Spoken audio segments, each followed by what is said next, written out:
안녕하세요. 올해 딱 30이 되는 여자입니다. 현재 동갑내기 남자친구와 결혼 이야기가 오고 간 지 조금 되었습니다. 진행은 딱히 나가지 않고 있어요. 양가 인사를 아직 안 했기 때문입니다.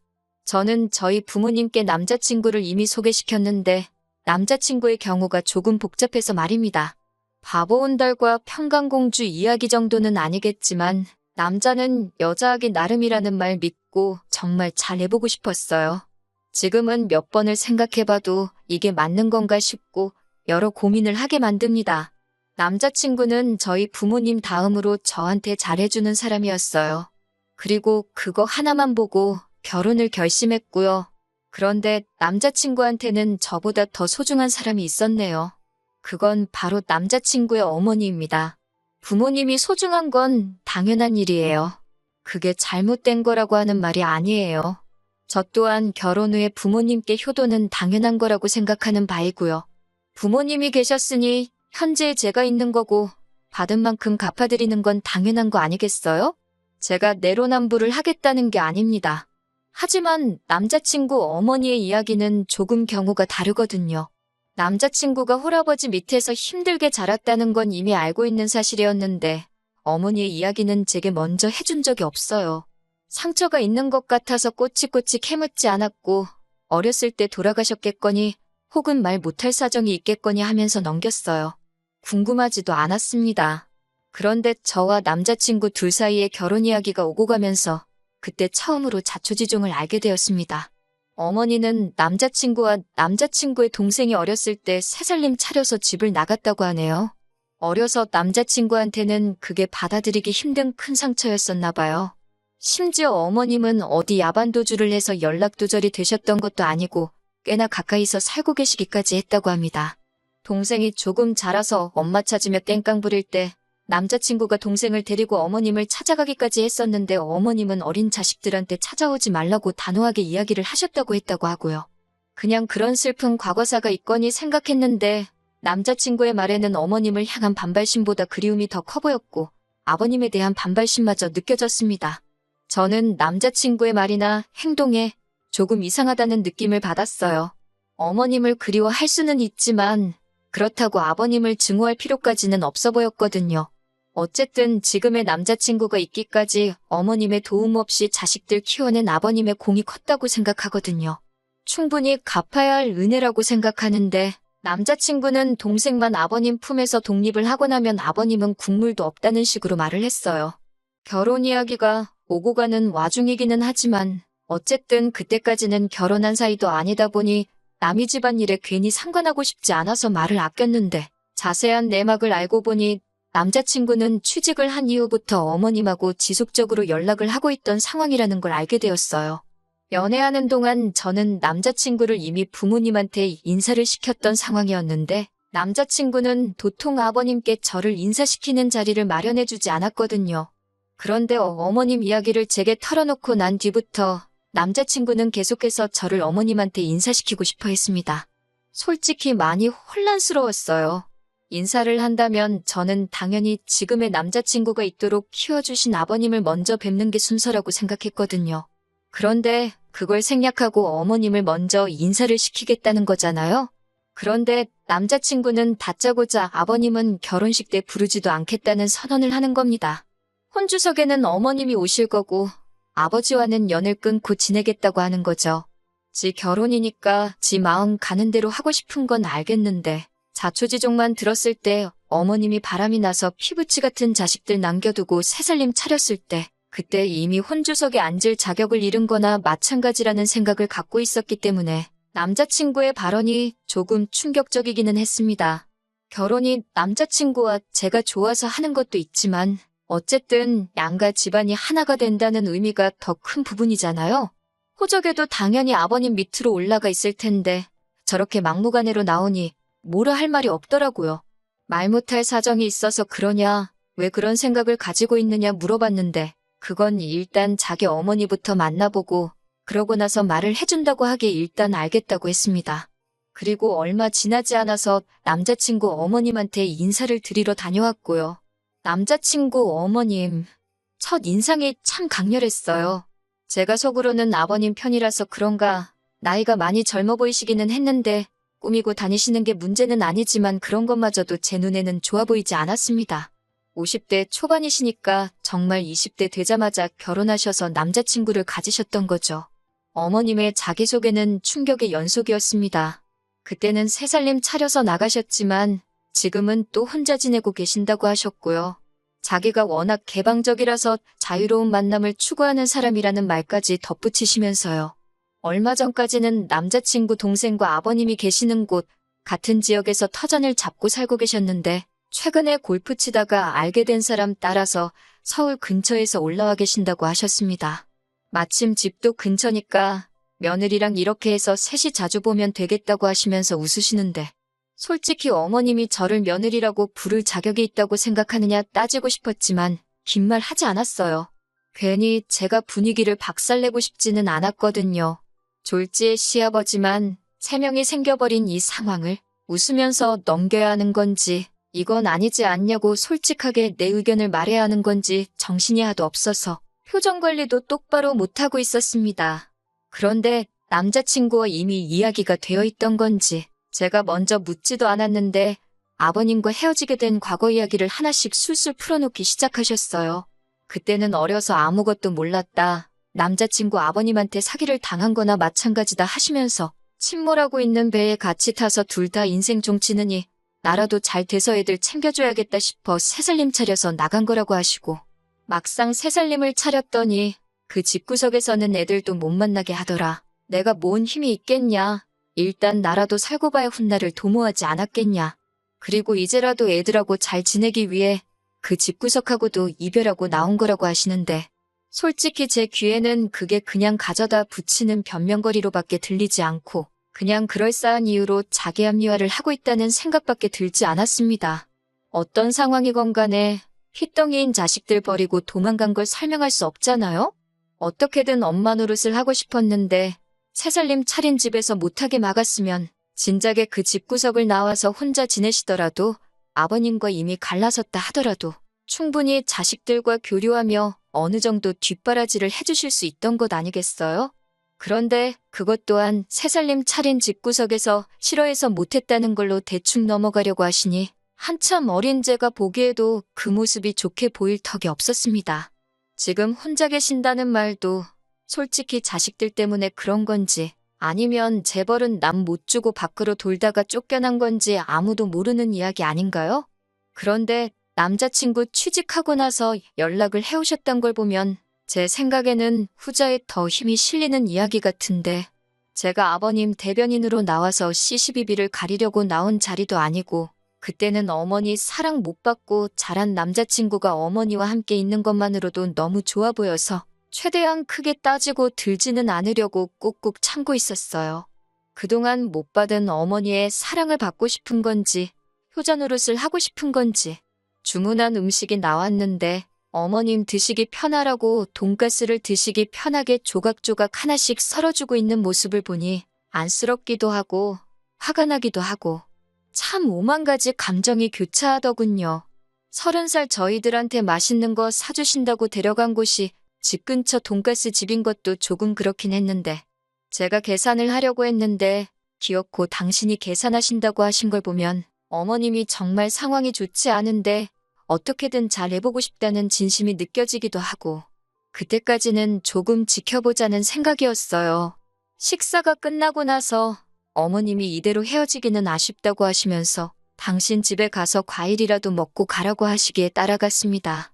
새로 만나시는 분이 있다고 해서 저는 또 새살림을 차리신 건가 싶었는데 그게 아니더라고요. 어머님은 서울에 따로 집을 가지고 계신 건 아닌 것 같았고 연립주택에 새들어 살고 계셨어요. 방 1개의 거실, 주방, 욕실 다 따로 있기는 했는데 사이즈가 그렇게 크지는 않았습니다. 골프 치다가 알게 된 사람 따라왔다는 말에 새살림 차려서 잘 지내시는가 보다 했는데 둘이서 아직 서로 알아가는 단계이다 보니 일단 급한 대로 작은 방 구해서 지내고 계신다고 하셨습니다. 그리고 그 좁아터진 집에서 과일을 먹으면서 이런저런 이야기를 나누는데 어머님께서 시커먼 속내가 잔뜩 담긴 한마디를 하시더라고요. 이렇게 셋이서 있으니까 너무 좋으시다고. 식사 자리에서는 이렇게 셋이 자주 보자고 하시던 말이 이번에는 그냥 이렇게 셋이서 알콩달콩 살아도 좋겠다고 살짝 돌려서 말을 꺼내시더라고요. 누가 들어도 우리 결혼하면 방 한 칸 내달라고 같이 사는 게 어떤지 저를 떠보려고 꺼내신 말로밖에 들리지 않았어요. 남자친구는 어머님 속뜻을 알고 그러는 건지 모르고 그러는 건지 그러면 참 좋겠다고 동조하면서 해실해실 웃고만 있었고요. 집에 돌아오는 길에 저는 이미 느낌이 쎄해서 이 결혼을 해서는 안 되겠다는 생각이 들었습니다. 그래서 남자친구한테 솔직하게 대답해달라고 하고 단도직입적으로 물어봤어요. 혹시 너 지금 결혼하면 어머님 모시고 살고 싶어서 밑밥 가는 거냐고요. 그러니 남자친구는 그게 무슨 소리냐입니다. 어머니는 어머니 인생이 있고 우리는 우리 인생이 있는 거 아니겠냐고 선은 확실하게 긋더라고요. 어머니는 지금 만나는 분도 계시고 한데 왜 우리랑 사시겠냐고 하면서 오히려 그런 질문을 한 저한테 지금 무슨 생각을 하는 거냐고 화를 내더라고요. 그래서 솔직한 제 심정을 이야기해줬습니다.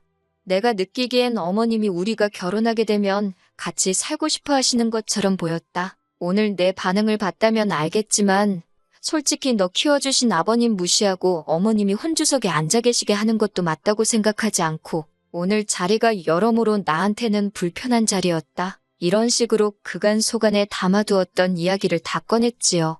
취직 후부터 연락을 하고 지냈다고 하는데 그러면 이제 2년 정도밖에 안 된 거거든요.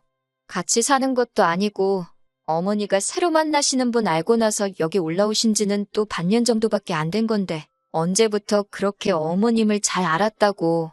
남자친구는 우리 엄마 그런 사람 아니라고 하면서 저보고 너무 나쁘게만 보지 말라고 하는 겁니다.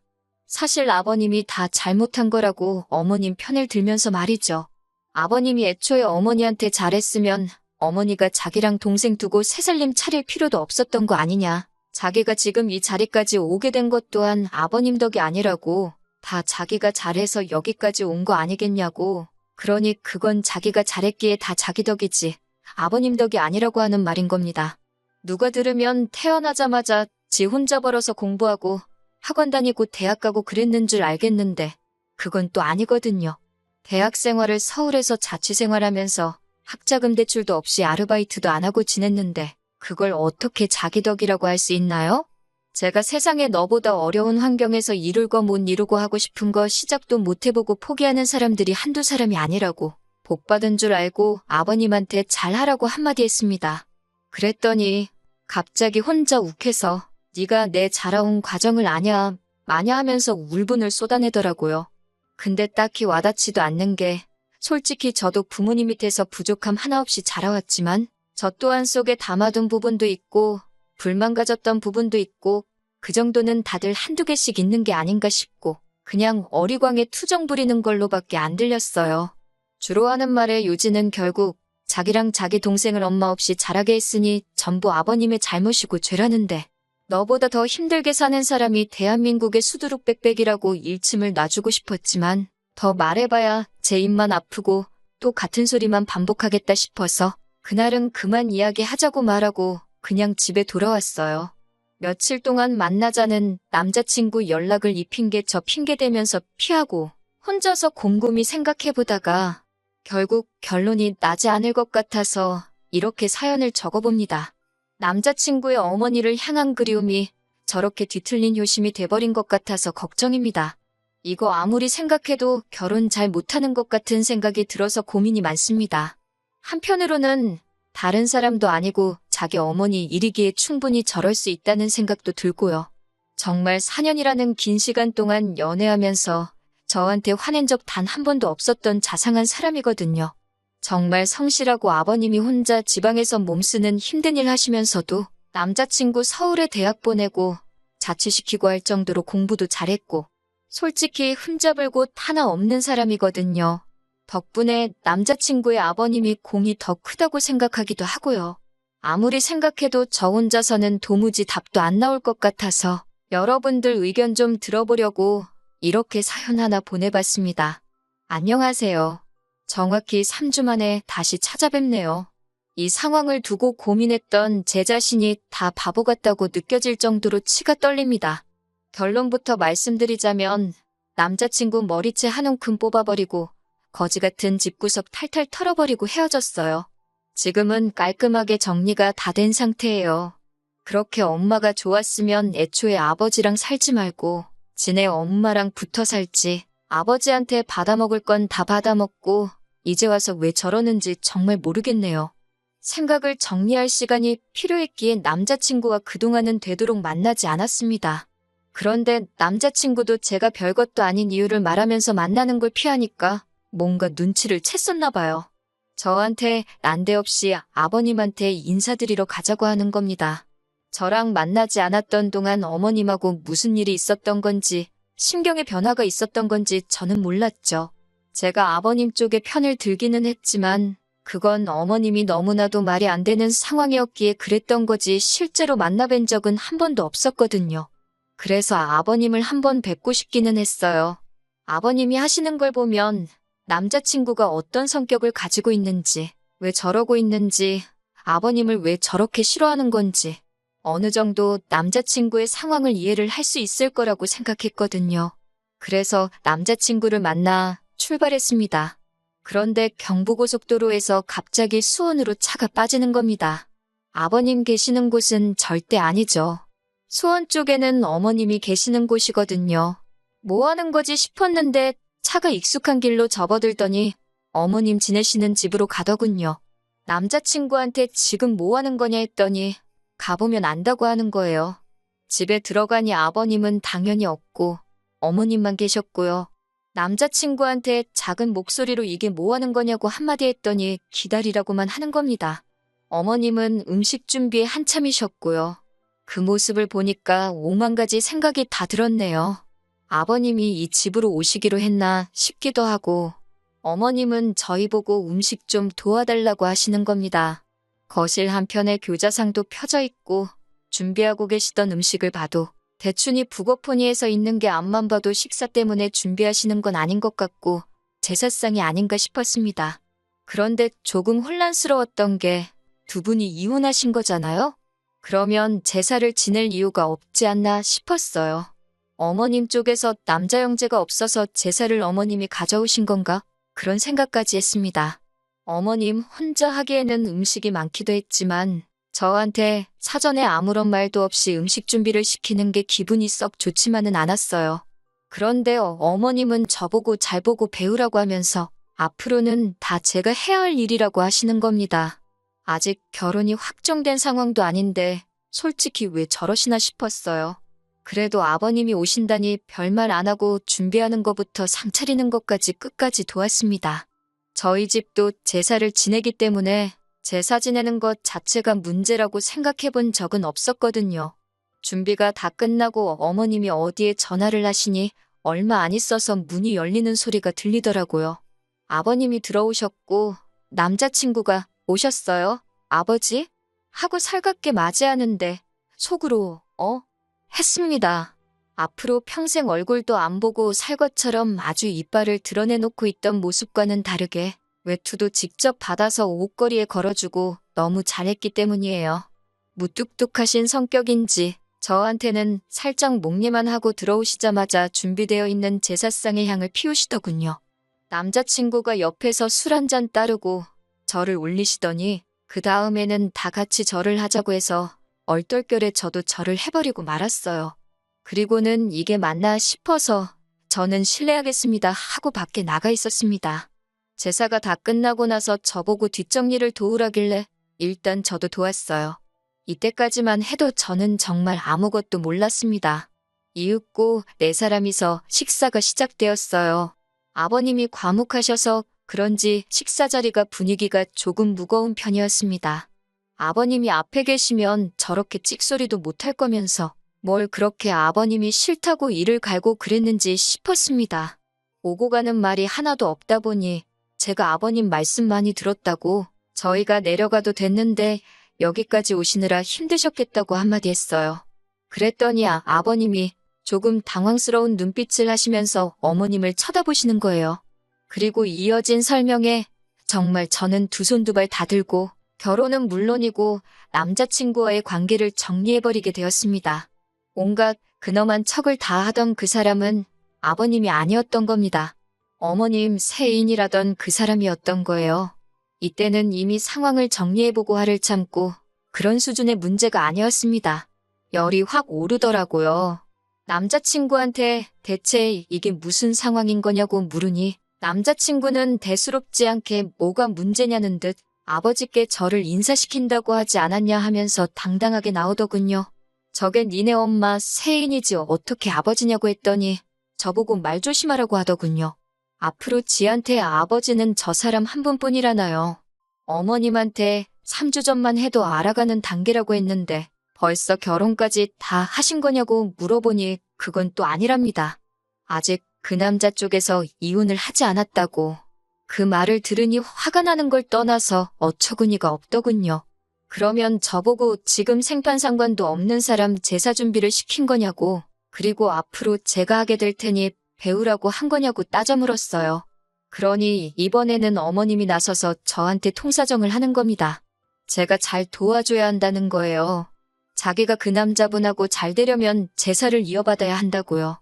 그러면 그분이 지금의 부인과 이혼을 하고 그리고 나서 자기와 결혼을 해줄 거라고 하는 겁니다. 그러면서 자기가 안정적으로 정착을 하려면 저랑 남자친구가 잘해야 한다는 거예요. 어머님의 세인은 애초에 제가 남자친구랑 분위기가 안 좋아지기 시작할 때 몰래 외투 챙겨서 밖으로 슬금슬금 나가던데 알고 보니 자리를 피해준 게 아니고 분위기가 이상해지니까 아예 집으로 꽁지가 빠지도록 내빼버린 상황이었고요. 정말 토시 하나 틀리지 않고 어머님한테 지금 제정신으로 하시는 말이냐고 한마디 했습니다. 어머님이 잘 되기 위해서 지금 남의 집 귀신을 아직 결혼도 안 한 예비 며느리한테 떠넘기는 거냐고요. 제가 따따따 쏘아붙이며 어머님을 몰고 가니 남자친구가 저한테 버럭 소리를 지르더군요. 시어머니한테 말버릇이 그게 뭐냐고요. 그러면서 지금 이 상황이 전부 다 제 탓인데 저보고 그것도 하나 이해 못해주는 거냐고 적반하장으로 나오는 겁니다. 너네 집이 콩가루인 게 왜 내 탓이냐고, 어떻게 그걸 내 탓이라고 할 수 있느냐고 했어요. 그랬더니 남자친구가 이유라고 설명한다는 말이 제가 어머님하고 합가할 생각이 없다고, 그건 싫다고 했지 않느냐고 하는 겁니다. 그러니 어머님이 하루라도 빨리 새살림을 또 차려서 첩질하는 게 아니라 그 집 구석 안방마님이 돼야지 자기도 안심하고 저랑 결혼을 할 수 있다는 거예요. 아주 속된 말로 이 정도면 아주 연병을 넘어서 예술이 아닌가 싶더라고요. 그대로 남자친구 머리를 한 움큼 집어서 겨우 나랑 이 꼴 보자고 여태껏 키워준 아버지 은혜도 저버리고 자식들 버리고 집 나가버린 어머니를 택한 거냐고 고래고래 소리를 질렀습니다. 머리채를 잡힌 남자친구가 이리저리 흔들리다가 바닥에 철푸덕하고 쓰러졌는데 제 손에 남자친구 머리카락이 한 움큼 잡혀있더라고요. 나자빠져 있는 남자친구를 봐도 성질이 안 풀리길래 어머님한테도 사람이 그러는 거 아니라고, 염치가 얼마나 없으면 자식들 앞에 다시 나타날 생각을 하시냐. 자식들로 모자라 멀쩡한 집안 파탄내고 예비 며느리 등골까지 빨아먹으면서 살고 싶냐고 염치 좀 찾고 살라고 했습니다. 남자친구와 연락 없이 지내던 3주 동안 저도 어느 정도 마음 정리가 끝나가던 상황인지라 그렇게 집안을 아주 뒤집어 놓고 나오는데 신기하리만치 아쉬움이 전혀 없었고 오히려 깔끔하게 다 털고 정리해버릴 수 있었다는 사실에 속이 다 후련하더군요. 평소였으면 연락이라도 몇 번 왔었을 텐데 그동안 아무런 연락도 없는 걸 보니 잘못을 뉘우친 건지 아니면 남은 인생 이제 엄마한테 등골 쪽쪽 빨리면서 살기로 결심한 건지 저한테 아무런 연락이 없네요. 차라리 잘 된 것 같아요. 4년 연애한 시간이 허송세월로 느껴질 만큼 허무하지만 오히려 제가 정리 못하고 이 관계를 질질 끌고 갔다면 아마 저도 화병 때문에 제명에 못 살았을 겁니다. 더 더러운 꼴 보기 전에 빠른 결심을 한 게 잘했다 싶어요. 한편으로는 제가 그동안 엄청 착하게 살아왔나 싶기도 하고 어머님한테 고마운 부분도 있기도 해요. 괜히 저랑 남자친구가 결혼하고 나서 남자친구 앞에 나타났다면 그건 그거대로 더 큰일이었을 테니까요. 깔끔하게 결혼 이야기 오고 가기도 전에 정리할 수 있는 계기를 주셔서 말입니다. 어떻게 보면 지옥 불구덩이에 발을 담그기 전에 하늘이 제게 기회를 주신 게 아닌가 하는 생각마저 들어요. 이런 기회를 주신 것에 대해 항상 감사하며 앞으로도 항상 착한 일만 하면서 살아야겠습니다.